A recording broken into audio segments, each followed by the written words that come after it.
Baik, selamat malam, Shalom Bapak Ibu, saudara sekalian.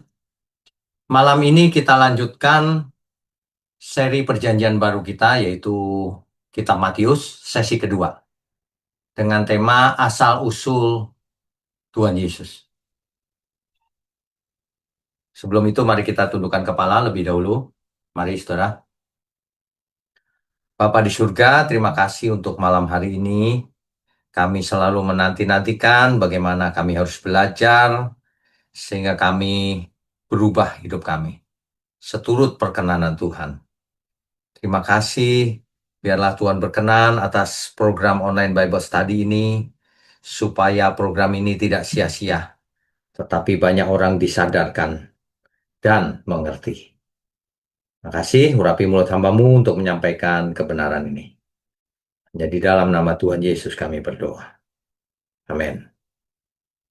Malam ini adalah sesi kedua Kitab Matius, dengan tema khusus asal-usul Yesus. Ya, Bapak Ibu, saudara sekalian, Injil Matius yang akan kita bahas pada malam ini adalah dua pasal. Pasal pertama dan pasal kedua, ya, yaitu tentang silsilah dan kelahiran Tuhan Yesus. Injil Matius ini mengungkapkan rencana Allah melalui silsilah dan kelahiran Yesus. Jadi kita harus memahami silsilahnya Tuhan Yesus dan kelahirannya seperti apa supaya terbuka wawasan kita, ya. Nah, itu menggenapi nubuatan di Perjanjian Lama, saudara. Oke, kita lanjutkan ya. Ya, jadi perlu diingat bahwa Injil Matius itu ditulis bagi pembaca Yahudi, ditujukan kepada orang Yahudi yang tentu saja sangat mengenal tradisi Yahudi seperti apa. Makanya istilah-istilah yang dipakai khas Yahudi, saudara. Ya, dimulai dengan silsilah untuk menunjukkan bahwa Yesus adalah keturunan sah dari Daud dan Abraham, sesuai dengan nubuatan di Perjanjian Lama, ya. Nah, Daud dan Abraham adalah dua tokoh besar dalam sejarah Yahudi. Matius menunjukkan bahwa Yesus benar-benar Mesias yang dijanjikan, keturunan Abraham dan Daud. Dan dari kelahirannya bukanlah suatu kebetulan, melainkan penggenapan dari nubuatan tentang Mesias. Kita mulai dengan pembacaan, sebentar. Matius pasal 1 dulu, saudara. Ayat 1 sampai 17. Ada beberapa hal yang perlu kita perhatikan, supaya saudara bisa, kalau baca Alkitab, tidak seperti dulu, buru-buru terus tidak mengerti. Ya, ini di ayat pasal pertama, ayatnya yang pertama, dijelaskan dengan sederhana, inilah silsilah Yesus Kristus, anak Daud, anak Abraham. Jadi dari awal sudah dijelaskan oleh Matius bahwa Yesus Kristus ini keturunan Daud, keturunan Abraham. Ya, itu Mesias berasal dari keturunan Daud, ya, keturunan Abraham. Nah, di situ dijelaskan Abraham memperanakan Ishak, Ishak memperanakan Yakub, Yakub memperanakan Yehuda dan saudara-saudaranya. Saudara tentu mengerti kenapa disebut Yehuda dan saudara-saudaranya. Yang ditekankan adalah silsilahnya Yesus atau Mesias. Jadi melalui Yehuda tentunya, ya. Kemudian Yehuda memperanakan Peres dan seterusnya dan seterusnya. Jadi melalui silsilah inilah dijelaskan bahwa Mesias lahir sesuai dengan nubuatan. Yang kedua, Mesias lahir menjadi manusia, masuk ke dalam silsilah sejarah dunia. Ya, itu penting. Nah, kemudian kalau kita baca terus sampai di ayat 16, Yakub memperanakan Yusuf, suami Maria, yang melahirkan Yesus yang disebut Kristus. Nah, jadi rupanya silsilah yang ditulis oleh Matius ini ditujukan kepada orang Yahudi. Orang Yahudi patriark, ya, jadi yang dipentingkan dari pihak laki-laki. Makanya sampai kepada Yusuf, suami Maria. Barulah Maria melahirkan Yesus yang disebut Kristus. Nah, di ayat 17, di situ dikatakan, jadi seluruhnya ada 14 keturunan dari Abraham sampai Daud, 14 keturunan dari Daud sampai pembuangan ke Babel, dan 14 keturunan dari pembuangan ke Babel sampai Kristus. Teratur ya, saudara, 14, 14, 14. Gitu ya. Nah, kemudian kalau kita perhatikan lagi, di dalam silsilahnya Tuhan Yesus itu ada nama perempuan. Padahal zaman itu kan patriark, hanya laki-laki yang disebut ya. Tapi entah mengapa justru di silsilahnya Matius ini yang ditujukan kepada orang Yahudi, ditulis ada nama perempuan. Dan perempuannya ini dari berbagai kalangan lagi. Bukan cuma orang Israel, bukan cuma Yahudi. Dari luar Yahudi yang dianggap orang asing atau kafir bahkan. Kita menjumpai ada nama Tamar, ada Rahab, ada Ruth, ada Betsheba istrinya Uria, ada Maria sendiri ya. Di sini membuktikan bahwa kasih karunia itu melibatkan orang-orang yang memiliki masa lalu kelam dan memalukan bahkan, serta dipandang rendah oleh dunia, tapi Tuhan pakai. Ini kasih karunia, saudara. Ini mau menjelaskan bahwa Tuhan bisa pakai siapa saja. Ya. Nah, ini saudara. Tamar masa lalunya apa? Punya anak kembar dari mertuanya sendiri, saudara. Yaitu Yehuda. Di Kejadian 38 ini.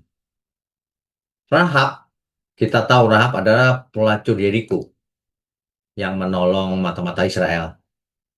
Sehingga dipakai oleh Tuhan untuk keturunan Mesias. Yosua pasal 2 itu. Sedangkan Ruth adalah perempuan Arab, saudara. Jadi bukan Yahudi. Yang menjadi nenek moyang Raja Daud bahkan. Jadi nenek moyang Mesias. Rut pasal 4. Betsheba, istrinya Uria, menyeleweng dengan Daud. 2 Samuel pasal 11. Dan tentu saja Maria. Maria yang bersedia mengandung Yesus meskipun belum menikah. Menanggung malu juga ya, saudara. Jadi inilah bukti kasih karunia dari Tuhan yang melibatkan orang-orang yang memiliki masa lalu kelam dan memalukan. Ya. Yang pasti Allah setia pada janjinya. Kepada Abraham, Kejadian 12 ayat 3, bahwa melalui keturunan Abraham, semua kaum di muka bumi akan mendapat berkat. Dan kepada Daud janjinya. 2 Samuel 7, ayat 12-16. Nanti dibaca sendiri, saudara. Ya. Injil kasih karunia ini Allah bekerja melalui orang berdosa, orang asing, wanita dalam konteks yang patriarkal. Padahal konteksnya patriarkal, tapi Tuhan pakai juga wanita dalam hal ini. Ya, oke, lanjut. Nah ini, saudara. Ini kan silsilahnya ya. Saudara perhatikan dimulai dari Abraham. Kemudian di situ ada Daud, ya, tokoh besar Yahudi. Dari Abraham, Ishak, Yakub, Yehuda, Peres dan seterusnya, saudara. Ya. Tapi perhatikan ini, Yehuda, Tamar dipakai di sini. Tamar kan bukan orang Yahudi, ya. Kemudian ada Rahab, ya, ada Ruth. Jadi sebenarnya sudah kawin campur juga sebenarnya, saudara. Ada melahirkan Daud, ya, dan seterusnya. Sampai akhirnya pada Yusuf. Lahirlah Tuhan Yesus melalui Maria. Nah ini adalah silsilahnya dari yang ditulis oleh Matius. Gitu ya. Oke, kita lanjutkan. Ya. Jadi kalau kita tahu begini, aplikasinya begini, saudara. Tidak ada masa lalu yang bisa menghalangi rencana Allah. Apapun masa lalu, saudara. Dosa apapun yang saudara pernah lakukan dulu. Itu sudah tidak menjadi penting lagi. Asal jangan diulang lagi. Tuhan bisa pakai, saudara. Ya. Silsilah kita tidak menentukan masa depan kita. Kita sudah masuk ke dalam keluarga Allah melalui Kristus. Gitu ya, saudara ya. Jadi saudara jangan terintimidasi oleh masa lalu, ataupun terintimidasi oleh zaman sekarang, oleh orang-orang sekeliling kita yang memfitnah kita, yang merusak karakter kita di luaran. Jangan terpengaruh, saudara. Tuhan bisa pakai, saudara. Ya, oke. Ya. Kemudian kita lanjutkan ayat 18 sampai 25, saudara. Itu kisah tentang kelahiran Tuhan Yesus. Matius 1 ayat 18 sampai 25. Ya, saudara, coba kita baca ya. Mulai ayat 18. Kelahiran Yesus Kristus adalah seperti berikut. Pada waktu Maria, ibunya bertunangan dengan Yusuf, ternyata ia mengandung dari Roh Kudus. Perhatikan baik-baik. Ternyata Maria kemudian mengandung dari Roh Kudus sebelum mereka hidup sebagai suami istri. Saudara mengerti kalimat ini? Sebelum mereka berhubungan seperti suami istri, Maria sudah mengandung oleh Roh Kudus. Artinya Maria seorang perawan, tapi bisa mengandung bayi Yesus karena Roh Kudus. Gitu ya. Nah, ayat 19. Karena Yusuf suaminya seorang yang tulus hati, Yusuf itu baik hati, saudara. Dan tidak mau mencemarkan nama istrinya di muka umum, ia bermaksud menceraikannya dengan diam-diam. Yusuf baik hati, saudara. Mungkin dia pikir Maria nyeleweng, mungkin ya. Sehingga mau diceraikan diam-diam. Ya. Ayat 20, tetapi ketika ia mempertimbangkan maksud itu, malaikat Tuhan nampak padanya dalam mimpi dan berkata, Yusuf anak Daud, janganlah engkau takut mengambil Maria sebagai istrimu, sebab anak yang di dalam kandungannya adalah dari Roh Kudus. Ia akan melahirkan anak laki-laki dan engkau akan menamakan dia Yesus. Karena dialah yang akan menyelamatkan umatnya dari dosa mereka. Ayat 22. Hal itu terjadi supaya genaplah yang difirmankan Tuhan oleh Nabi. Nah, perhatikan Bapak Ibu. Di sini ada kalimat, supaya genaplah yang difirmankan Tuhan oleh Nabi. Jadi, supaya nubuatan yang dahulu itu digenapi. Jadi, kelahiran Yesus ini menggenapi apa yang sudah dinubuatkan oleh nabi-nabi dulu, yaitu ayat 23. Sesungguhnya anak darah itu akan mengandung dan melahirkan seorang anak laki-laki, dan mereka akan menamakan dia Immanuel, yang berarti Allah menyertai kita. Ini nubuatan kitab Yesaya, ya, digenapi oleh kelahiran Tuhan Yesus. Sesudah bangun dari tidurnya, Yusuf dibuat demi seperti yang diperintahkan malaikat Tuhan itu kepadanya. Yusuf ini orang baik, saudara. Ia mengambil Maria sebagai istrinya. Ayat 25. Tetapi tidak bersetubuh dengan dia sampai ia melahirkan anak-anak laki-laki dan Yusuf menampakkan dia Yesus. Jadi kalau ada yang berpendapat lain, Maria itu bukan perawan dan sebagainya, itu salah. Karena teksnya secara eksplisit mengatakan demikian. Ya, oke, kita kembali ke slide-nya dulu. Iya. Nah, Matius 1 ayat 18 tadi yang kita baca tadi, pengenapan dari Yesaya 7 ayat 14. Meskipun ada orang yang ngotot bahwa Yesaya 7 ayat 14 itu eh, yang dimaksud perempuan muda itu bukan perawan. Nah, itu orang yang tidak jujur, saudara. Di kata almah Ibrani itu bisa bisa berarti perempuan muda, bisa berarti seorang perawan. Perempuan muda bukan berarti sudah menikah, gitu ya. Nah, tapi di Matius 1 ayat 18 jelas sekali. Yang dimaksud adalah perawan Maria. Ya.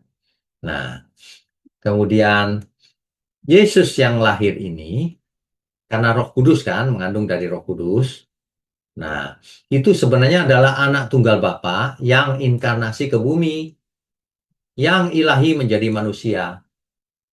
Sebab kalau kita baca satu ayat, tidak boleh berdiri sendiri.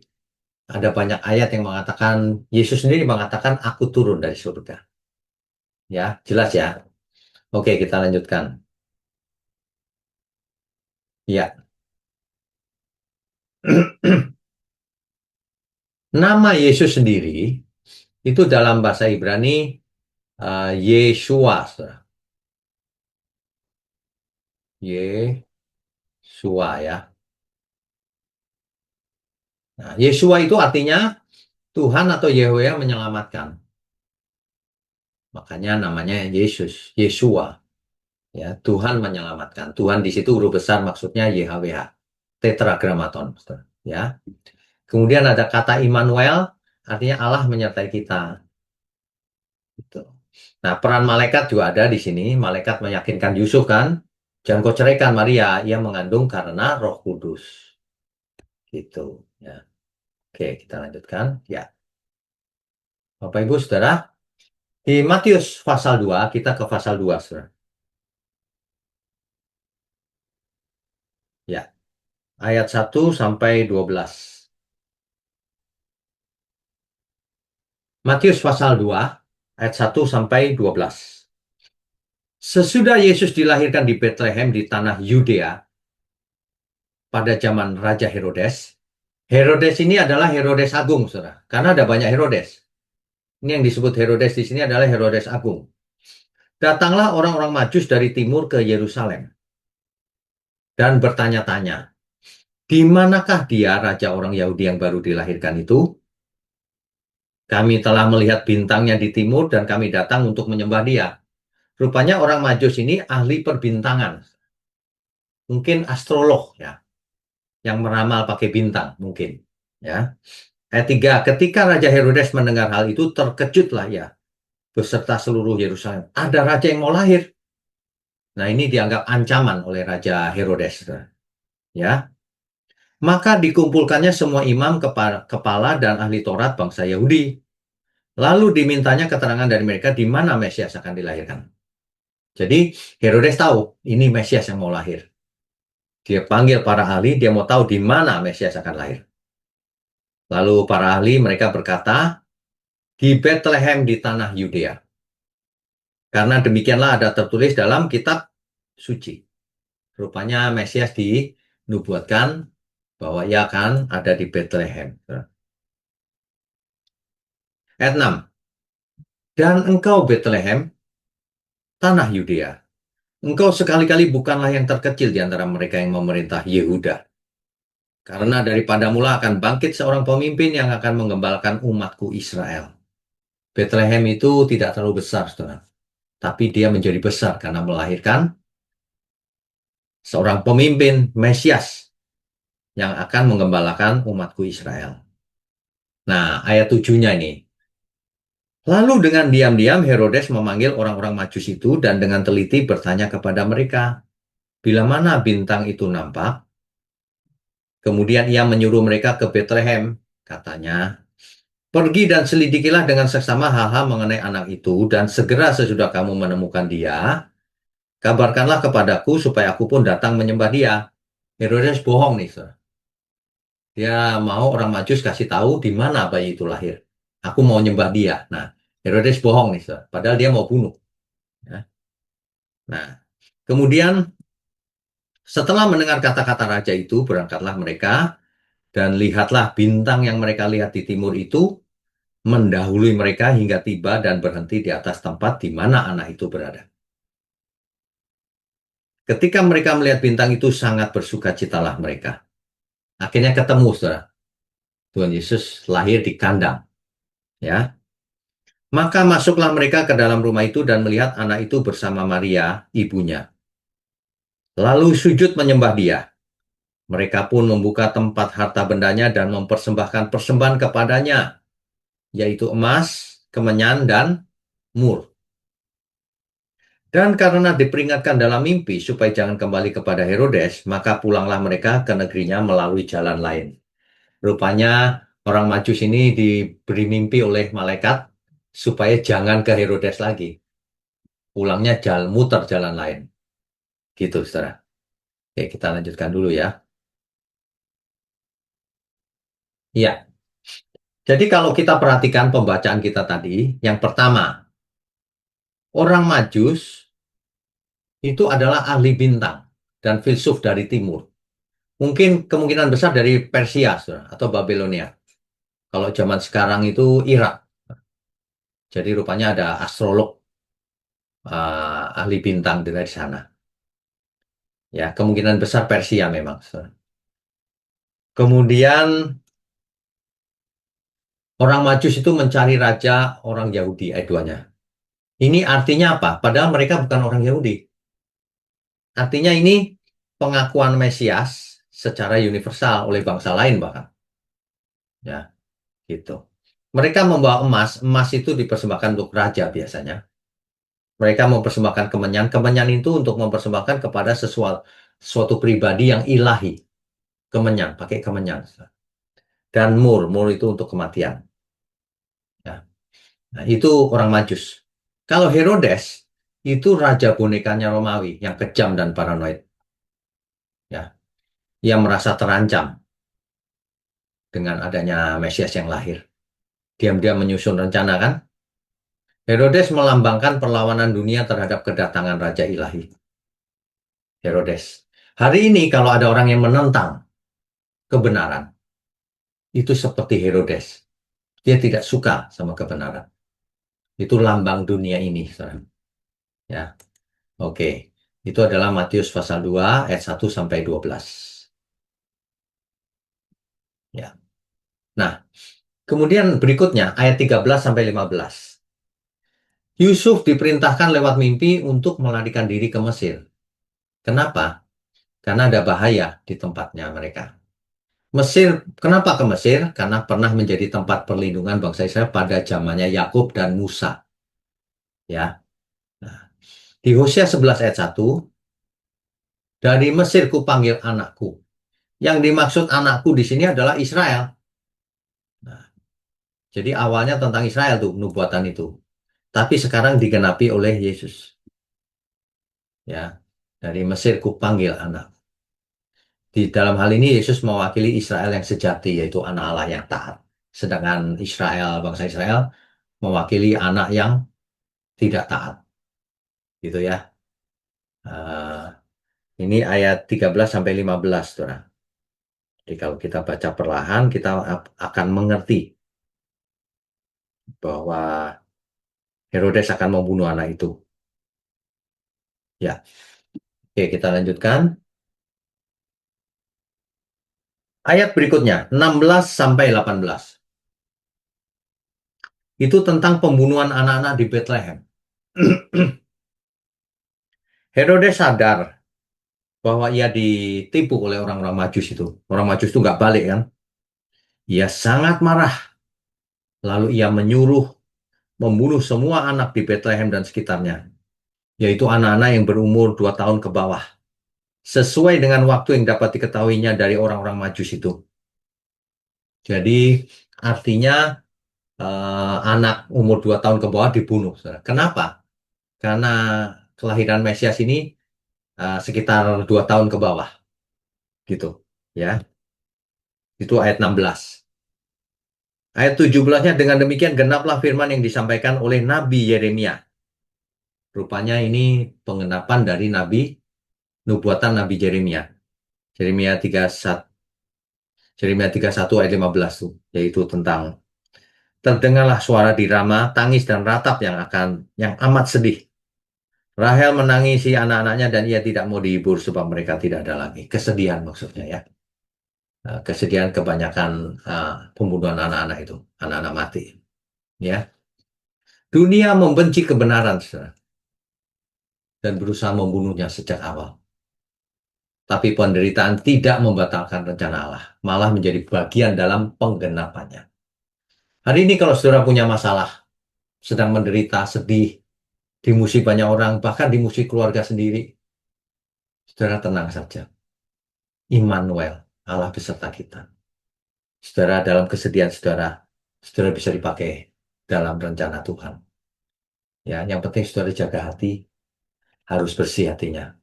Jangan kalau orang benci dibalas dengan kebencian juga, jangan saudara. Ya, oke kita lanjutkan. Ya, saudara ayat 19-nya. Setelah Herodes mati, nampaklah malaikat Tuhan kepada Yusuf dalam mimpi di Mesir. Katanya, bangunlah, ambillah anak itu serta ibunya dan berangkatlah ke tanah Israel. Jadi kembali dari Mesir. Karena mereka yang hendak membunuh anak itu sudah mati, kata malaikat. Herodes maksudnya sudah mati. Ya. Lalu Yusuf pun bangunlah. Diambilnya anak itu serta ibunya dan pergi ke tanah Israel. Ayat 22. Tetapi setelah didengarnya bahwa Arkelaus menjadi raja di Yudea menggantikan Herodes. Arkelaus itu anaknya Herodes.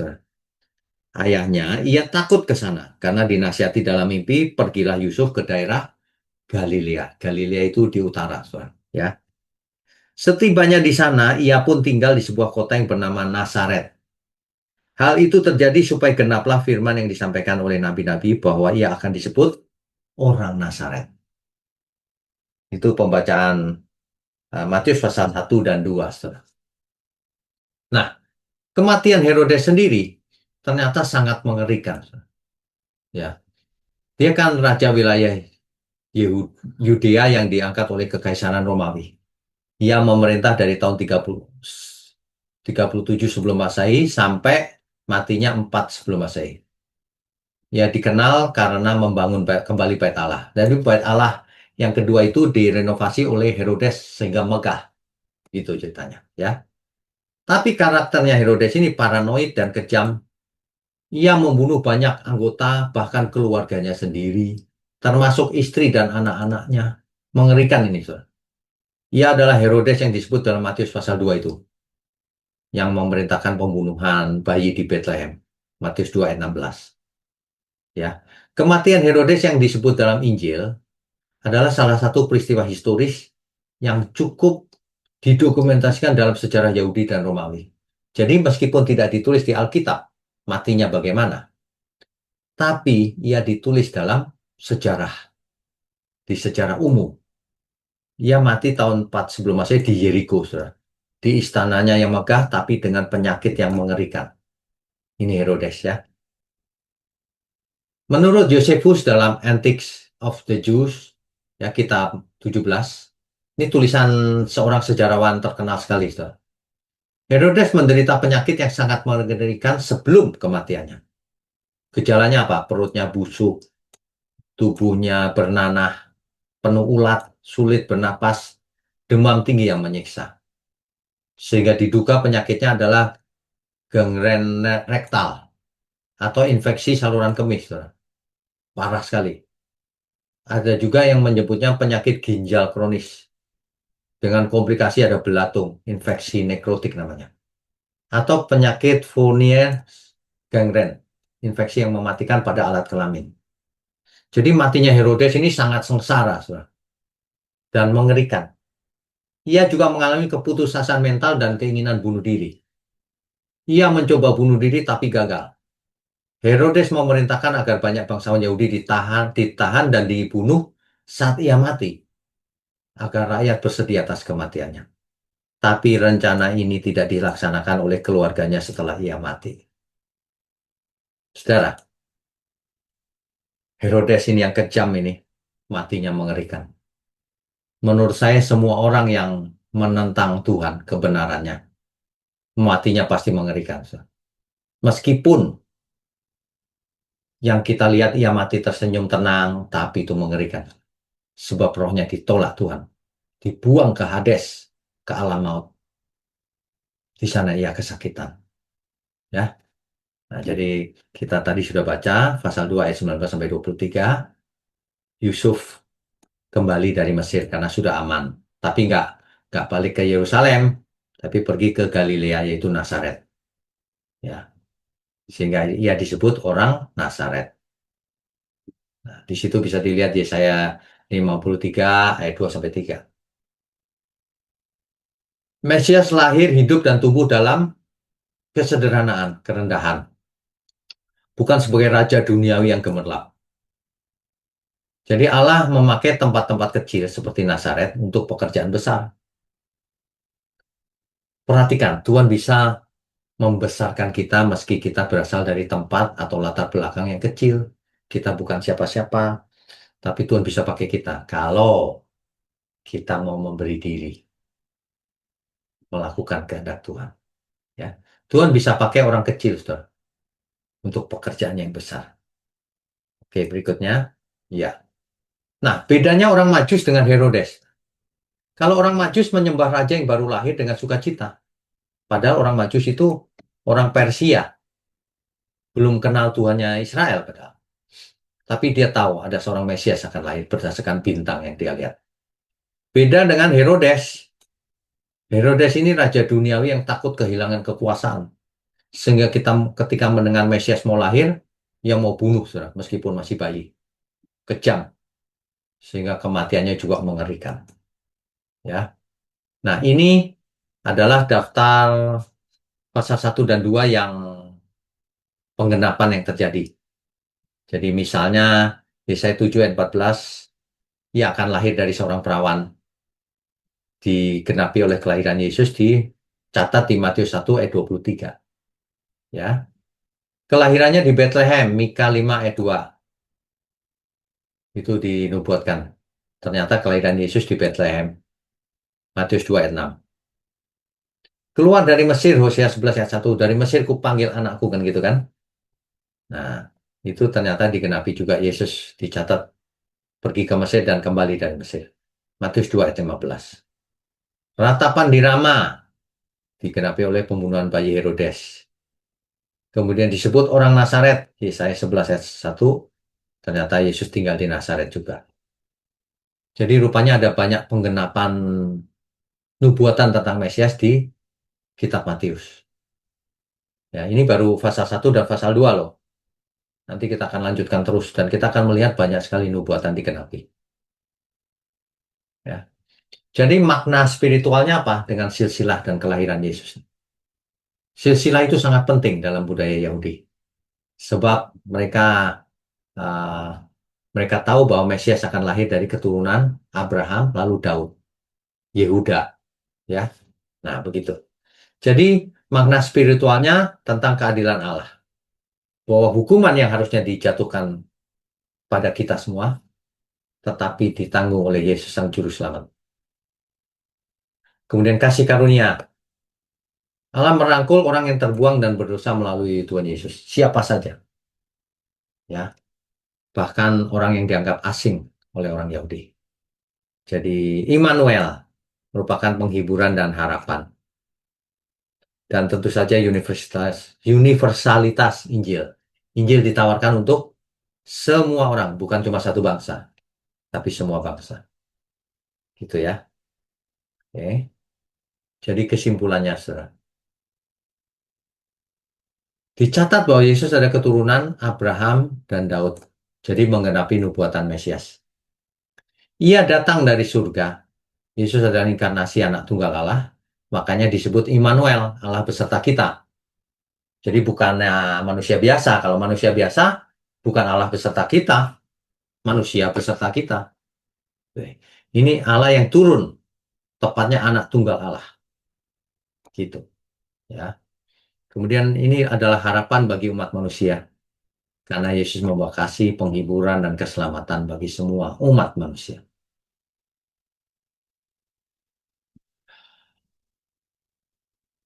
Ya, jadi kitab Matius kita sudah baca pasal 1 dan pasal 2 tentang silsilahnya Tuhan Yesus. Sesuai dengan nubuatan para nabi. Mesias akan lahir dari keturunan Abraham, Daud, Yehuda, dan seterusnya ya. Nah, itu. Kemudian di sini kita lihat bahwa kitab Matius memang ditulis untuk orang Yahudi. Sebab itu banyak penggenapannya. Gitu, saudara. Ya. Nanti Rabu depan kita akan lanjutkan dengan pasal-pasal berikutnya. Jadi saudara harus ulang lagi mendengarkan ayat-ayatnya, dibaca perlahan-lahan di Alkitab, di stabilo kalau perlu, kata-kata pentingnya. Mumpung baru mulai nih perjanjian baru. Jadi saudara jangan punya Alkitab itu seperti baru terus sejak beli. Ditaruh di lemari gitu, disayang-sayang, dibungkus plastik gitu. Nggak ada gunanya, saudara. Alkitabnya taruh di stabilo, diapain? Dicoret, kasih catatan dan sebagainya. Ya, ini baru mumpung baru mulai nih fase 1. Alkitabnya di stabilo, dikasih catatan. Didengar lagi ini pelajaran ini. Nanti pasal demi pasal, begitu kita selesai kitab Matius, kita akan lihat gambar besarnya. Nggak seperti dulu baca nggak ngerti habis itu. Sekarang pasti mengerti. Udah gitu ada tanya jawab juga kan. Saudara ingat ya, saudara bagikan mutiara seperti ini kepada banyak orang, saudara, teman, ajak mereka bergabung. Banyak orang itu nggak mengerti apa-apa soal Alkitab, meskipun sudah baca misalnya 10 kali, 20 kali. Aduh, berat. Jadi mesti mengejar kita semua ketinggalan. Oke, baik. Kita lanjutkan dengan diskusi dan tanya jawab. Silahkan kalau ada yang mau raise hand boleh. Ya, yang pertama Hagai dan Christina. Christina ya? Ya, silakan. Ya, salam Pak. Shalom. Ya, mau tanya apa? Saya mau tanya umur Itu videonya dimatikan aja. berapa Yesus Videonya dimatikan aja, soalnya videonya umur dan putus-putus. terjadinya pembunuhan. Kenapa? Ya Pak, maaf Pak, saya mau tanya umur berapa Yesus ke Nazaret dan balik lagi ke Yerusalem ya tadi ya, itu Pak.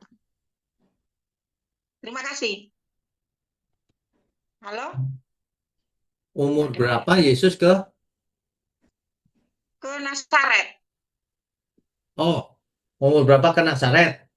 Oke, Ya, kalau kita lihat bahwa umur 2 tahun bayi itu ingin dibunuh oleh Herodes, lalu Herodes mati. Artinya ketika itu Yesus umurnya maksimum 2 tahun. Nah, setelah itu langsung pergi ke Nazaret kan? Jadi umurnya sekitar 2 tahun lebih sedikit mungkin. ya Pak. Terima kasih Pak. Oke, baik. Ada lagi yang mau bertanya silakan. Ini kenapa video saya jadi kecil ya? Bu Mariana, eh, video saya kecil nggak di tempat Ibu? Enggak sih Pak, biasa. Normal ya? Hmm. Oke, baik, silakan. Ya Pak, saya mau tanya nih ya, Matius 2 ayat 2 Pak. Ya, Kan di manakah dia raja orang Yahudi? Pada saat itu tuh orang Majus sudah tahu belum ya Pak? Rajanya itu bukan sembarangan raja, rajanya itu seorang Mesias. pasti tahu Bu. Kenapa? Karena orang biasa tidak ada bintang di langit. Tanda-tanda di langit kan ini. Jadi Nah, dia tahu ini raja yang sangat istimewa. Makanya ia membawa emas. Emas itu untuk raja.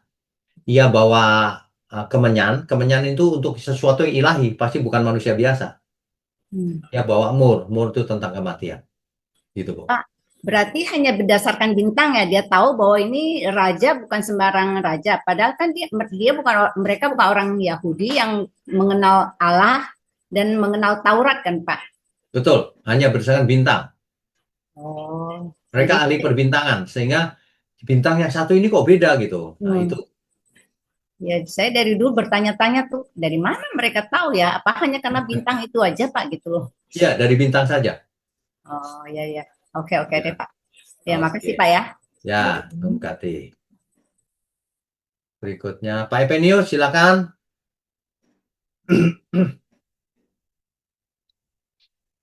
Pak Epenius, malah hilang. Oke, berikutnya, Ibu Ivon, silakan. Bisa Pak Barosen. Bisa. Oke, Ya. silakan. Shalom Barosen dan kita semua. Shalom. Pertanyaan saya adalah kata nubuatan itu nubuatan dari Allah, kita bisa katakan begitu atau tidak? Bagaimana? Kata nubuatan ini dari Allah. Nubuatan dari Allah ini bisa disebut begitukah atau tidak, Barosen? Kata nubuatan itu artinya sesuatu yang akan terjadi, yang disampaikan oleh Tuhan kepada umatnya, misalnya melalui para nabi gitu. Oh, nanti akan ada Mesias. Nanti Mesias itu lahirnya di Bethlehem. Nanti dia menderita. Ciri-cirinya begitu. Nah, itu nubuatan namanya. Tapi kalau manusia meramal dengan karangannya sendiri itu bukan nubuatan. Begitu, Pak. Ya, Barosen. Oke. Ya, Tuhan berkati ya. Sekarang Ibu Ivon, silakan Bu. Ya Pak, orang Majus membawa emas, mur, dan kemenyan. Itu dipersembahkan untuk raja. Itu apa tradisinya begitu sampai ada kemenyan untuk Mazmur dan kemenyan itu, Pak? Ya, itu tradisi zaman itu. Karena orang Majus itu kan asalnya dari Persia, Babel. Kalau zaman sekarang itu sekitar Irak gitu. Nah, mereka ahli perbintangan. Mereka sudah tahu tuh bahwa mereka kalau menyembah raja bawa emas. Kemudian kalau menyembah yang ilahi bawanya kemenyan gitu dan mur. Mereka sudah tahu. Oh iya. Terus itu Pak, kalau kita kan diselamatkan oleh Yesus. Lah kalau zaman dulu diselamatkan oleh apa, Pak? Oke. Zaman dulu kalau orang Yahudi diselamatkan kalau ia melakukan Taurat. Kan Taurat itu hukum dari Tuhan. Kekudusan hari itu diukur melalui hukum Taurat. Kalau orang lain diukur menurut apakah ia melakukan seperti hukum Taurat atau tidak. Sebab ada Taurat yang tertulis dalam hatinya. Ibu bisa baca kitab Roma pasal 2. Roma pasal 2, iya. Roma pasal 2, ya, ayat 14. Saya bacakan ya. Iya, Pak. Iya, Pak. Apabila bangsa-bangsa lain yang tidak memiliki hukum Taurat oleh dorongan diri sendiri melakukan apa yang dituntut hukum Taurat, maka walaupun mereka tidak memiliki hukum Taurat, mereka menjadi hukum Taurat bagi diri mereka sendiri. Gitu. Jelas ya? Iya. Jelas, Pak. Sebab dengan itu mereka menunjukkan bahwa isi hukum Taurat ada tertulis di dalam hati mereka. Dan suara hati mereka turut bersaksi dan pikiran mereka saling menuduh atau saling membela. Jadi bangsa asing juga sama. Kalau ia melakukan hukum Taurat oleh dorongan diri sendiri. Kalimat ini perhatikan, Bu.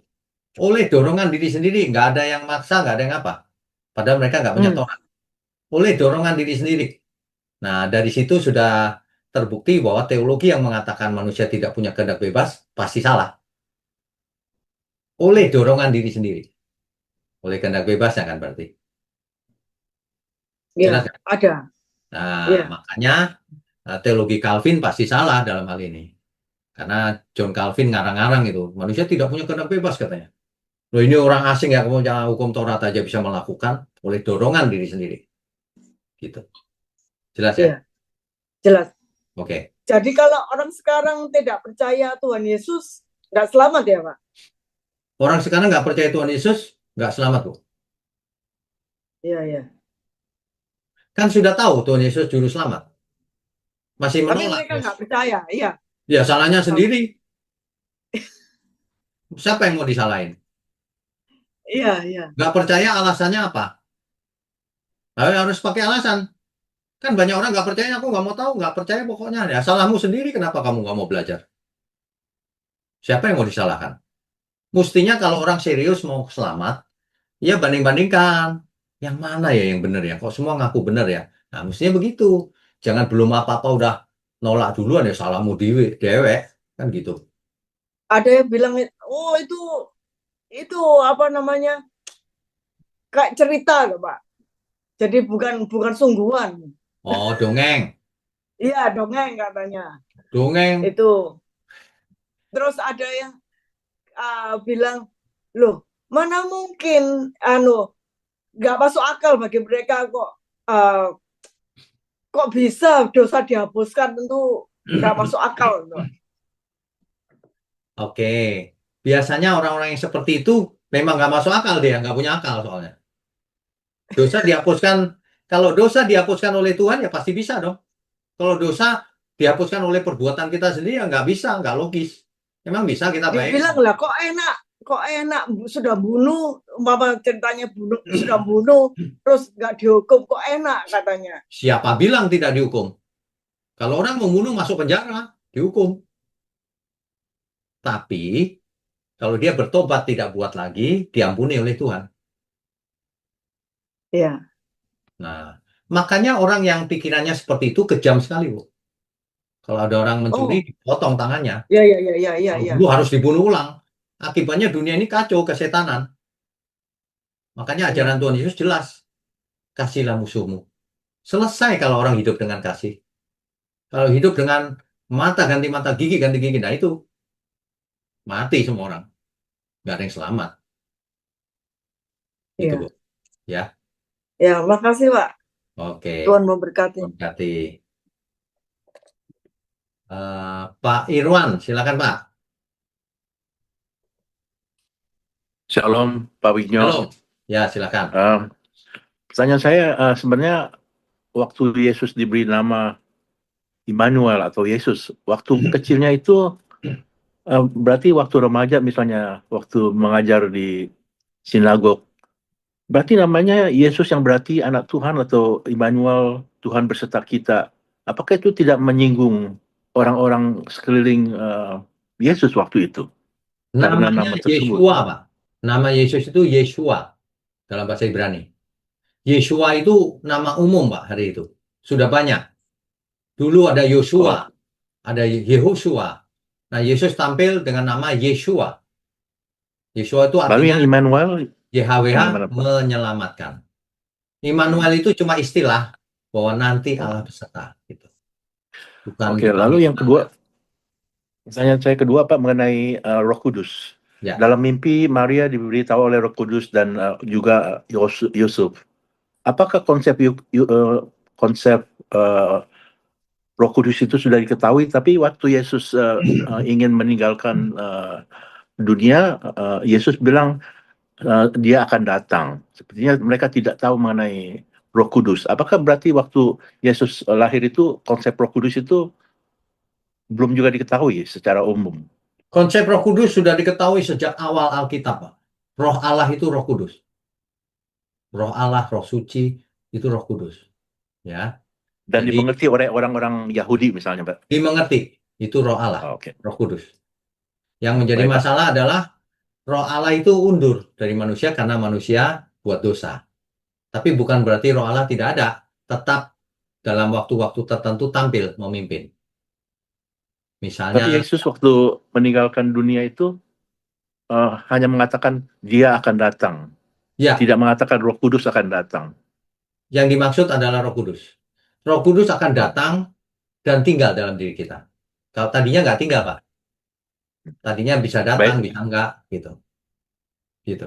Baik, Pak. Terima kasih, Ya, Pak. oke. God Oke, bless. terima kasih. Oke, berikutnya Pak Budi Wijaya, silakan.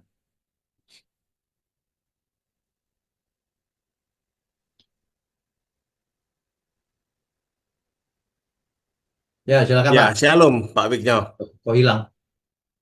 Halo, Pak. Masih ada? Masih ada Pak? Di layar saya hilang. Ya, silakan, nggak apa-apa. Oke, jelas Pak. Ya, Eh, Pak Wig, tolong menyambung yang tadi Pak mengenai orang yang manusia yang hidupnya pada zaman Perjanjian Lama sebelum Yesus lahir, ya, yang asal mereka melakukan hukum Taurat ya Pak ya. ya. Nah, apakah mungkin Pak manusia bisa melakukan hukum Taurat dengan sempurna? Sedangkan contoh saja Pak seperti Daud, Raja Daud, orang yang kalau menurut Alkitab itu yang hidupnya itu berkenan di hati Tuhan. Itu melakukan pelanggaran yang sangat berat, dia melanggar 10 perintah Allah, 2 pasal sekaligus. Dia melakukan perzinahan, dia juga membunuh.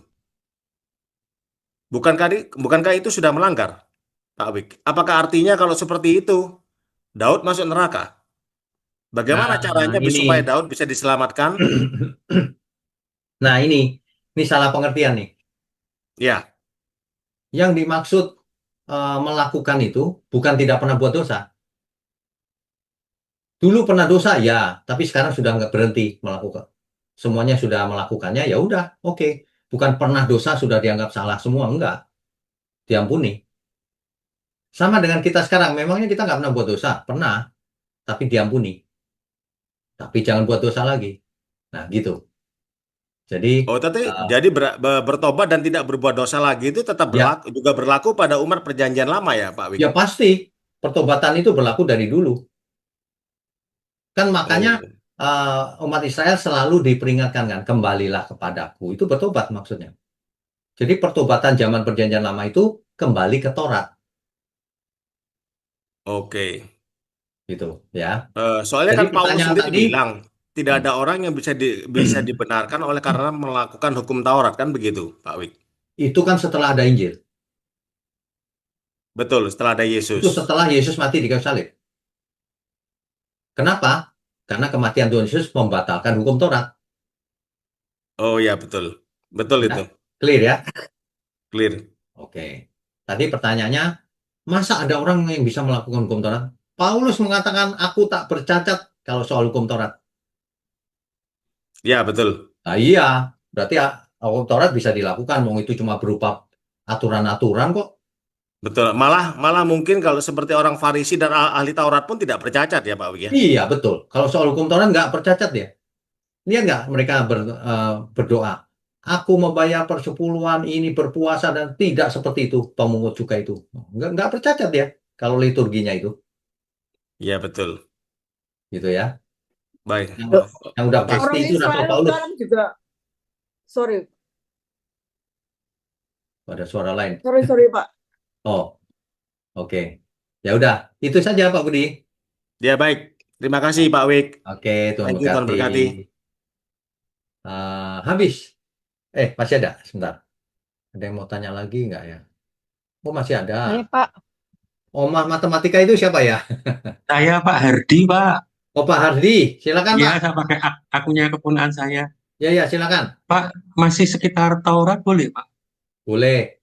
Nah, begini Pak, sebenarnya apa Pak yang sebenarnya yang diperkarakan di akhir zaman sampai menghadirkan dua saksi, yaitu yang kita sebagai orang percaya dan orang-orang yang memegang atau yang mempunyai Taurat. Padahal di Galatia 5 ayat 4 itu kalau masih berpegang pada Taurat kan lepas dari Yesus, Pak. Betul. Apa justru orang yang lepas dari Yesus dijadikan saksi? Nah, ini mohon penjelasannya. Oke, baik. Jadi dua saksi ini yang menjadi saksi siapakah Allah yang benar itu. Nah, kita bisa belajar, dunia bisa belajar dari dua saksi ini. Satu yang punya Taurat, Allahnya itu, Allahnya Abraham, Ishak, Yakub. Oh, Dan kedua yang punya kesaksian Tuhan Yesus, orang Kristen. Dua itu, Pak. Jadi bukan soal melakukan Taurat dibenarkan, bukan. Ini soal saksinya siapa yang benar, Allahnya siapa. Ini dua saksinya. oh, Gitu. pilihan ya Pak untuk memilih bahwa yang benar itu yang Allahnya Yakub bisa. Iya, betul. Oh, Itu maksudnya. ya, baik, terima kasih Ya. Pak. Dan memang orang Yahudi yang hidup di Perjanjian Lama dihakimi menurut Taurat memang. Ya, Gitu. baik Pak. Terima kasih. Oke, Tuhan berkati. Berikutnya Pak Flakos, silakan Pak Flakos.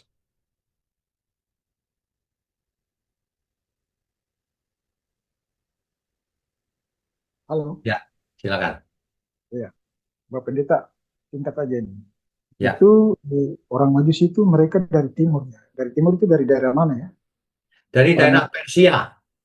Persia itu sebelumnya Babel, kalau zaman Ya. sekarang Irak, Oh iya, Mesopotamia ya, daerah situ ya. Mesopotamia. Kalau kita ke Israel ya, ke gereja yang mana itu ya? Ada lukisan orang Majus, nah itu orang Persia. Itu lukisan zaman dulu banget. Jadi pengertian itu orang Persia pasti. Terus Bapak Pendeta, coba mungkin Bapak Pendeta bisa jelaskan sedikit Kak terkait kota Bethlehem itu. Bethlehem itu kalau yang saya baca sejarahnya, itu daerah peternakan domba ya. Oh, Daerah peternakan. ya. Jauh sebelum itu adalah daerah peternakan domba, betul. Pertanyaannya Jadi, apa, Pak? Jadi Tuhan Yesus dilahirkan di sekitar situ, tapi mungkin ada kandang begitu Kak, atau tempat untuk ya pokoknya ada daerah peternakan. Jadi itu secara luas itu apa namanya penghasil domba-domba yang disembahkan untuk korban persembahan. Ya, bisa juga, memang. Betul. Itu saja pertanyaannya. Pak, saya masih bingung juga ini terkait dengan ini ya, agak keluar dari topik kita malam ini. Ya. Bisa secara ini Kak, garis besarnya saja terkait dengan Kejadian 3 ayat 15 itu. Oh iya, ya. Oke. Bingungnya apa, Pak? Ya, itu secara apa yang nyata nih di perjanjian baru nih, apakah kepala apa namanya? Oh, baik-baik. Kejadian 3 ayat 15. Keturunan perempuan ini Ya, akan menemukan kepala si ular, keturunan baik. ular. Artinya membinasakan pekerjaan iblis. Tetapi Jadi, si ular akan mematuk eh, tumitnya kan? ya tumit berarti Tuhan Yesus yang mati ya, Mesias Tuhan Yesus Yesus mati di kayu salib itu mematuk tumit tuh. mati tumit ya. Ya. Kalau kepala si ular diinjak, Kepala si ular pekerjaan iblis dikalahkan. Maut sudah tidak eh, berkuasa lagi. oh, saya kira kalau saya tafsirkan ini menurut pemahaman saya, artinya kepala si ular itu diinjak, artinya Tuhan turun ke dalam kerajaan maut dan mengalahkan maut. Itu bisa. Oh enggak, bukan, Begitu ya. bukan. Artinya maut dikalahkan gitu. Baik, terima kasih Pak Pendeta. Itu aja. Ya. Oke. Tuhan berkati. Berkati. Berikutnya Ibu Sarah, silakan. Sarah Hui. Shalom Pak. Shalom. Pak saya mau nanya ini Tuhan Yesus lahir sebagai juru selamat dan ini sepertinya menggantikan hukum Taurat yang di Perjanjian Lama. Berarti menurut Allah hukum Taurat ini tidak sempurna ya Pak? Nah, di Alkitab dikatakan karena perjanjian yang lama atau hukum Taurat itu tidak bisa membawa kepada kesempurnaan, maka ada yang baru gitu. Oke. Berarti kalau misalnya 10 hukum Taurat itu kalau kita lihat itu secara fisik oke, manusia bisa lakukan dengan sempurna, contohnya Paulus dia bisa. Berarti kalau kita menuju lagi ke perjanjian baru di saat Tuhan Yesus ada sampai saat ini, berarti yang tidak bisa kelihatan yang hanya Allah bisa melihat itu adalah hati setiap orang. Mungkin ini yang lebih berat ya Pak daripada hukum Taurat. Sebab Betul. hukum Taurat ya saya cuma berpikir oke, orang manusia masih bisa melakukan hukum Taurat tapi mungkin dia bisa sombong dari 1 sampai 10 dia bisa lakukan. Tapi isi hatinya orang nggak ada yang tahu. Tapi Allah melihat oh orang ini dia sombong. Mungkin ini yang bisa maksudnya bisa membuat orang itu tidak bisa masuk dalam kerajaan surga. Makanya Tuhan Yesus harus datang ya Pak. Betul. Jadi gini Bu, kalau hukum Taurat dulu contoh ya, dilarang berzinah. Berzinah itu kalau sudah melakukan secara fisik. Tapi di perjanjian baru, kalau kamu melihat lawan jenis, lalu kamu mengingininya, maka dianggap berzina udah. Lebih berat kan? Ya. Kita sebelum mencuri tapi merencanakan aja sudah dianggap mencuri pasti. Gitu. Dulu ibadahnya cuma Sabat. Sekarang seluruh hidupmu harus ibadah. Iya, iya. Tuhan dengan roh dan kebenaran segenap hidup, bukan cuma hari Sabat. Gitu. Jadi lebih berat. Dulu musuh boleh dihukum, sekarang kasihlah musuhmu. Wah, itu berat sekali. Iya, Pak. Gitu. Iya. Ya, jadi kita bisa melihat sekilasnya itu ini adalah apa yang ada di dalam hati manusia itu ya Pak, yang hanya Allah yang bisa menghakimi. Oh ini orang layak enggak nantinya masuk dalam kerajaanku atau enggak. Itu yang paling berat ya Pak ya. Itu yang paling penting. Iya, iya. Makanya gini, makanya di Matius nanti pasal 7 tuh. Matius 7 ayat 21 sampai 23. Bukan orang yang memanggil Tuhan-Tuhan yang masuk kerajaan surga. Itu maksudnya bukan orang yang berdoa seperti orang Farisi itu yang masuk surga. Bukan orang yang mengadakan mujizat yang masuk surga. Bukan orang yang mengusir setan pakai nama Tuhan yang masuk surga. Bukan itu. Tapi yang melakukan kehendak Bapakku yang di surga. Jadi yang benar-benar dari dalam hati melakukan sungguh-sungguh. Gitu. Iya Pak.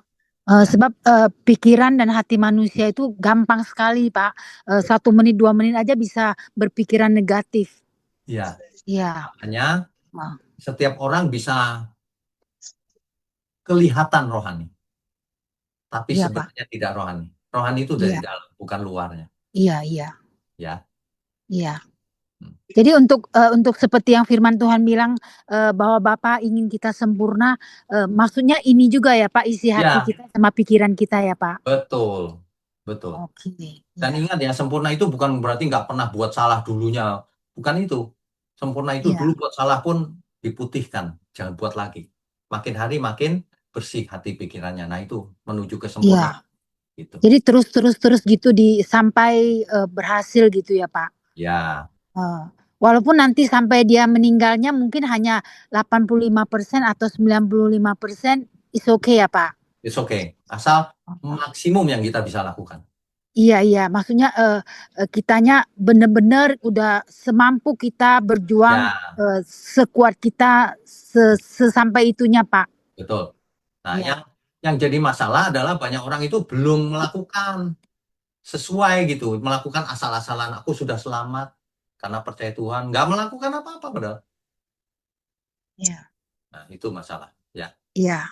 Ya karena pada umumnya orang pikir mana mungkin sempurna Pak. Nah, sekarang saya mau nanya, bisa nggak ya mulut kita nggak berbohong? Tak. Nah, itu Bisa udah ya. sempurna. Soal bohong udah sempurna, soal bohong doang ya. Soal yang lain lagi. Tapi bisa kan satu persatu kita bereskan. Iya. Sebab Alkitab berkata, barang siapa bisa menguasai lidahnya, ia adalah orang yang sempurna. Iya. Ya, karena orang selalu mengidentikan hanya Allah yang sempurna. Maksudnya mereka berpikir Allah itu sudah maha sempurna gitu. Masa kita manusia bisa seperti Allah? Jadi maksud mereka seperti itu, Pak. Oh ya, kalau kita menjadi seperti Allah ya nggak bisa. Kita maha tahu, maha ini ya nggak bisa. Yang Iya, dimaksud sempurna oleh Tuhan bukan itu. Yang iya, dimaksud sempurna adalah manusia sebagai ciptaan menjadi sempurna, bukan menjadi Allah yang sempurna, bukan. iya.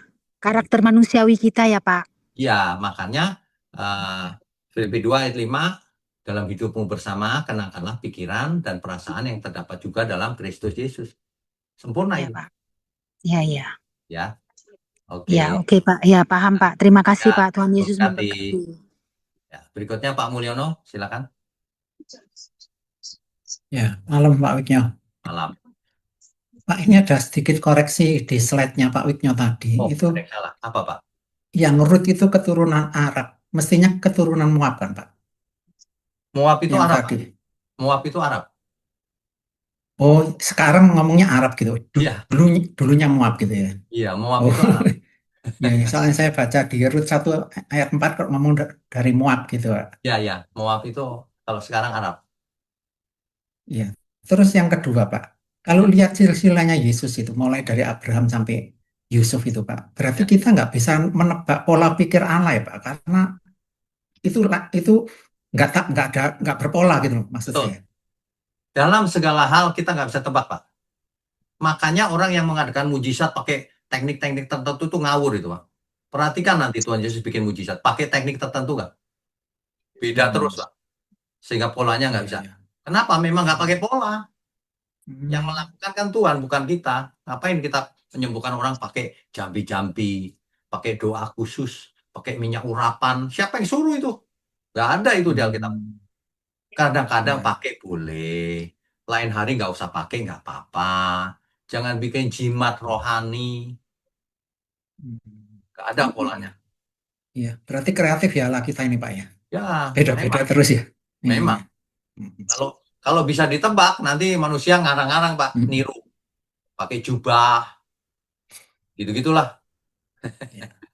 Ya udah itu aja Pak Wiknya. Oke, Tuhan berkati. Ya.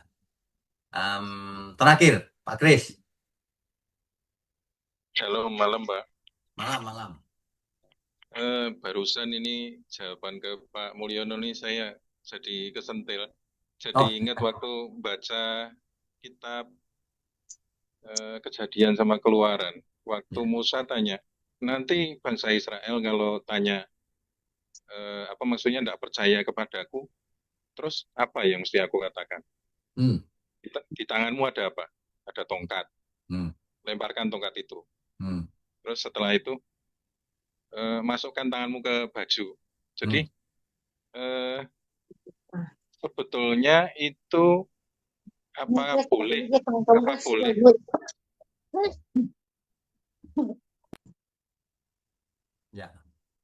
Apa Oh boleh gitu. kalau saya simpulkan sebetulnya mujizat itu untuk orang-orang yang belum percaya, Pak. Karena Tuhan Yesus bilang ke Thomas, berbahagialah orang yang tidak melihat tapi percaya. Boleh enggak, Pak, kalau misalnya begitu? Sebenarnya nggak bisa kaku gitu juga, Pak. Nggak ada polanya, Pak. Ya, Orang percaya ketika sakit, disembuhkan Tuhan luar biasa, bisa juga. ya, Cuma secara umum, kalau orang belum percaya mungkin dapat mujizatnya lebih gampang supaya bertobat.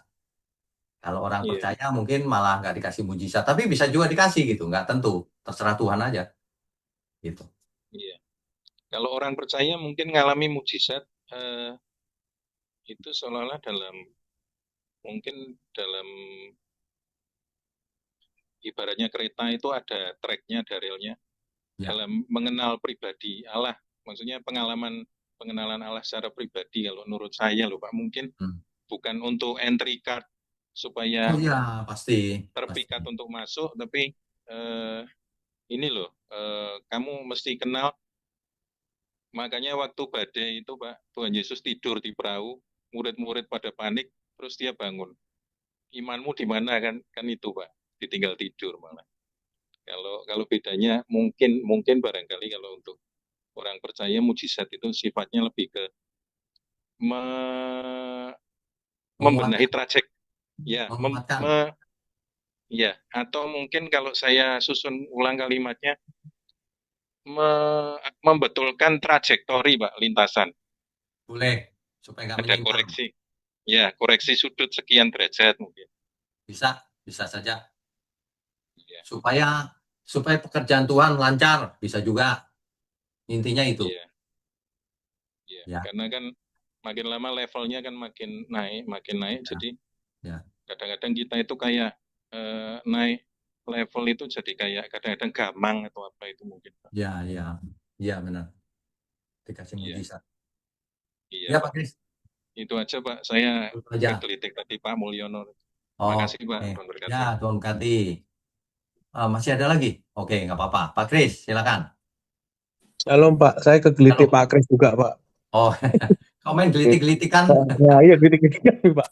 Jadi gini Pak, soal yang tadi soal mujizat ya Pak, saya jadi ingat soal itu kan yang Pak Kris tadi omong.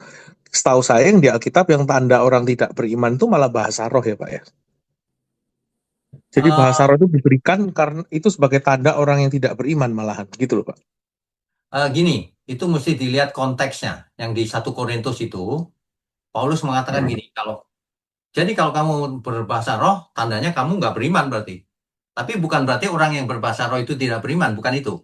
Karena Rasul Paulus juga berbahasa roh, melebihi semuanya. Paulus sedang memperingatkan jemaat Korintus yang suka sembarangan bahasa roh.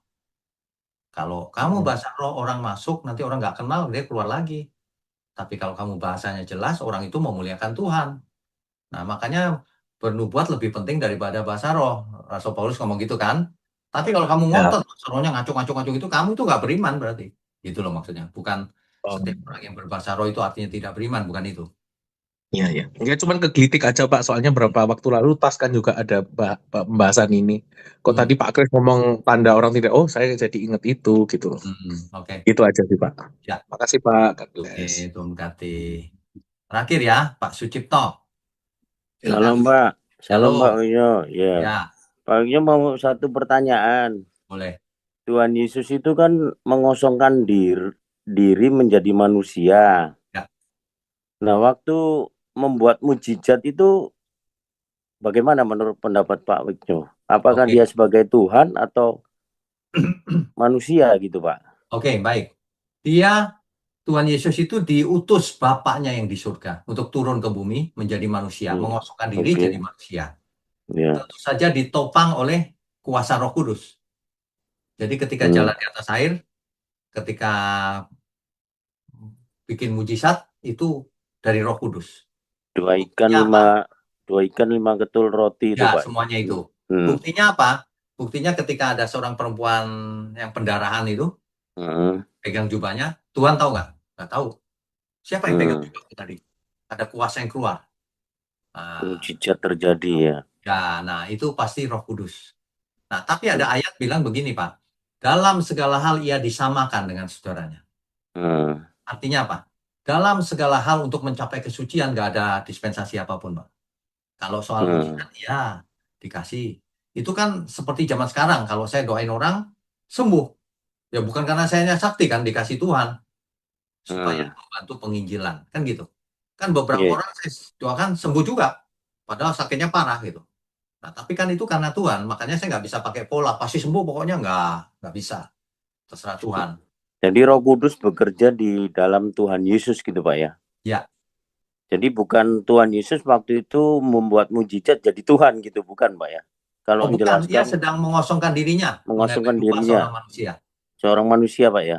Ya. Oh iya Yang iya. dalam segala hal disamakan dengan saudaranya. Iya, karena saya sering dengar begini Pak. Pada waktu dia membuat mujizat itu Tuhan 100% gitu Pak. Sering mendengar dari hamba-hamba Tuhan sering berkhotbah seperti itu Pak. Itu salah Pak. Salah Pak ya. Salah. Jadi gini, pas mau bikin mujizat berubah jadi Tuhan. Pas nanti udah berubah manusia lagi. Memangnya superhero, bukan. Tuhan Yesus sedang memasukkan diri jadi manusia. Jadi manusia Pak ya. Roh Allah yang maha tinggi, bukan manusia biasa. Nah, ketika mujizat itu dikasih kuasa oleh Bapaknya, pasti. Oke. Iya Pak. Ya. Makanya ada ayat yang berkata gini, maksudnya Tuhan Yesus, ia berdoa dengan ratap tangis dan air mata. Ada dia yang bisa menyelamatkannya dari maut. Ia sedang jadi manusia Pak, mengosongkan diri supaya hidup suci. Ia berjuang, bukan pura-pura. Iya Pak. Sakit nggak sakit. Iya. Mati buktinya manusia, tapi rohnya roh anak Allah. Allah ya Pak ya. Iya. Makanya kalau ada orang bicara duinatur Tuhan Yesus, bukan yang kayak tadi itu ceritanya sebentar manusia, waktu berjalan di atas air berubah lagi jadi Allah. Bukan. 100% manusia, 100% Tuhan gitu. Nah, kapan? Itu kan kalimat itu kan dipas-pasin aja. Iya Pak. Iya 100% manusia, tapi rohnya 100% anak Allah yang turun dari surga. Tapi dalam segala hal, ia tidak menggunakan kekuasaannya. Jadi kalau dia sedang memujizat, itu lagi diberi kuasa oleh Bapaknya. Bapaknya. Tapi dia kira-kira kalau dia membuat mujizat bisa Pak? Ya bisa, karena kuasa diberikan kepada dia. Kuasanya itu Pak ya? Iya. Bisa. Iya. Sekarang gini, kalau saya ngusir setan, kuasanya dapat dari mana? Kan dari Roh Kudus. Dari Roh Kudus. Bukannya saya punya, bukan Roh Kudus.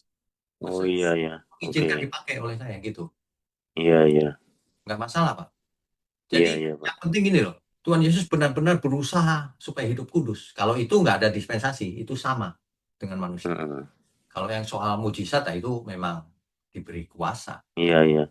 Gitu. Jadi kita harus mencontoh, menteladani dia hidupnya bagaimana waktu dia mengosongkan diri itu Pak ya. Betul, sebagai manusia, karena kita manusia. Sebagai manusia. Iya Pak. Soal karunia terserah Roh Kudus. Roh Kudus, iya. Ya, gitu. Oke Pak. Iya Pak.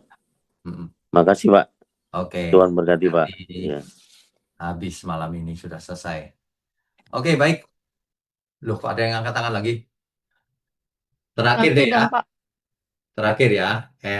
Pak, saya Koni Pak. Loh, mana nggak angkat tangan? Saya Ibu Koni.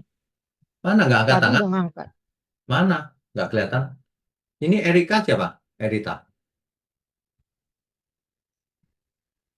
Ya, saya Pak.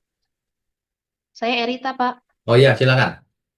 Iya Pak, saya mau tanya Pak. Berarti Allah Tritunggal itu bagaimana Pak pengertiannya? Begini saja, jangan dibuat rumit. Kita harus berdasarkan Alkitab, setuju nggak? Setuju. Di Alkitab tidak ada tulisan Tritunggal. Di Alkitab ada tulisan baptisan mereka dalam nama Bapa, Putra, dan Roh Kudus kan? Betul. Artinya ada 3 pribadi. Rasul Paulus menulis, karena Allah kita itu Esa. Satu Allah kita itu. Maka Esa pula pengantaranya, yaitu Tuhan Yesus Kristus. Yang menjadi pengantara antara Allah dan manusia. Nah, siapa itu Tuhan Yesus? Anak tunggal Bapa. Karena begitu besar kasih Allah akan dunia ini, Ia mengaruniakan anaknya yang tunggal, supaya barang siapa percaya kepadanya tidak binasa, melainkan beroleh hidup yang kekal. Jadi kita jangan pakai istilah macam-macam terus bingung definisinya. Kita punya Bapa, satu-satunya Bapa, Bapa kita di surga. Kita punya Tuhan Yesus, satu-satunya Tuhan, yaitu Tuhan Yesus, nggak ada yang lain. Dan sekarang kita punya Roh Kudus yang hidup di dalam kita. Tubuh kupet Allah. Udah gitu aja, nggak usah pakai definisi. Tapi seperti telur, seperti sinar, bingung lama-lama. Nggak usah. Berarti Tuhan Yesus itu bukan Allah Bapa itu sendiri gitu ya Pak ya? Bukan. Tuhan Yesus itu anak tunggal Allah Bapa. Lalu Bapaknya sendiri bagaimana kita mengartikannya gitu Pak? Nggak usah diartikan. Bapa kita di surga. Allah itu roh adanya. Dia Bapa, kita itu anak. Dan kita dapat sampai kepada Bapa melalui sang anak. Melalui Tuhan Yesus. Nanti yang menjemput kita lagi di akhir zaman, siapa? Tuhan Yesus. Semuanya diserahkan kepada Tuhan Yesus. Nanti kita sampai surga, rajanya siapa? Tuhan Yesus lagi.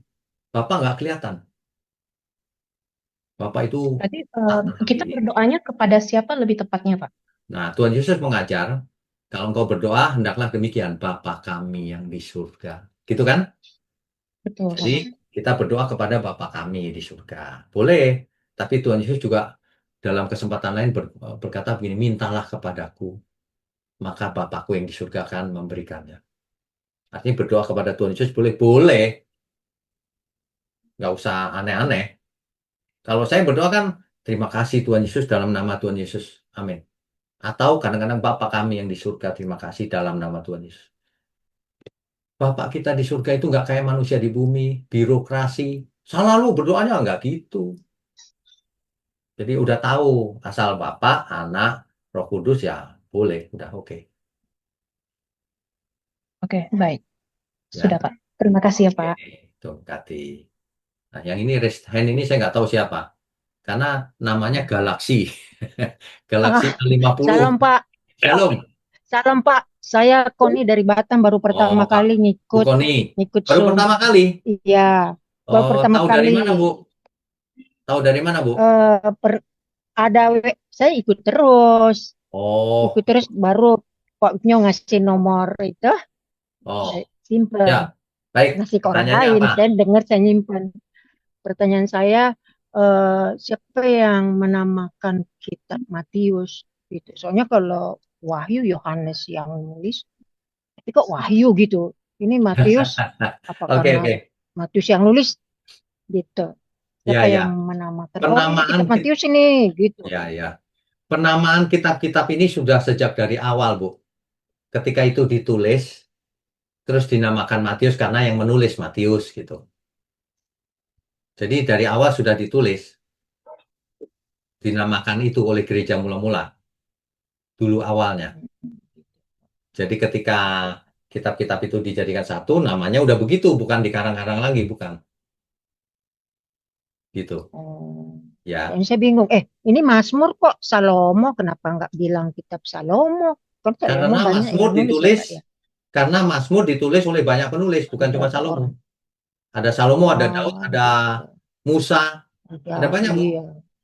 Nah, makanya dinamakan Mazmur apa? Karena jenis tulisannya itu Mazmur, pujian.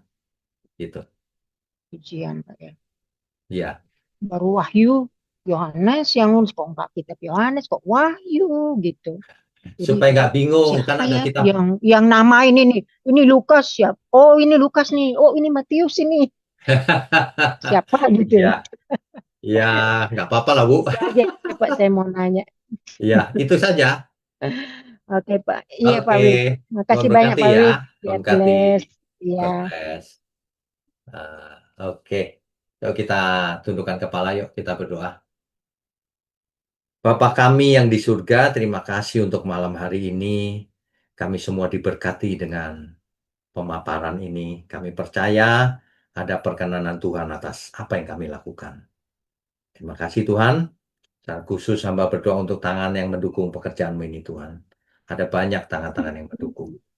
Biarlah Tuhan berkati mereka, agar mereka menjadi berkat selama hidup di bumi. Juga kami mengucap syukur untuk seluruh gereja GMM dimanapun berada. Tuhan berkati. Menjadi garam dan terang dunia. Terima kasih Tuhan. Kami sudahi pertemuan ini hanya di dalam nama Tuhan Yesus Kristus. Kami berdoa dan mengucap syukur. Haleluya. Amin.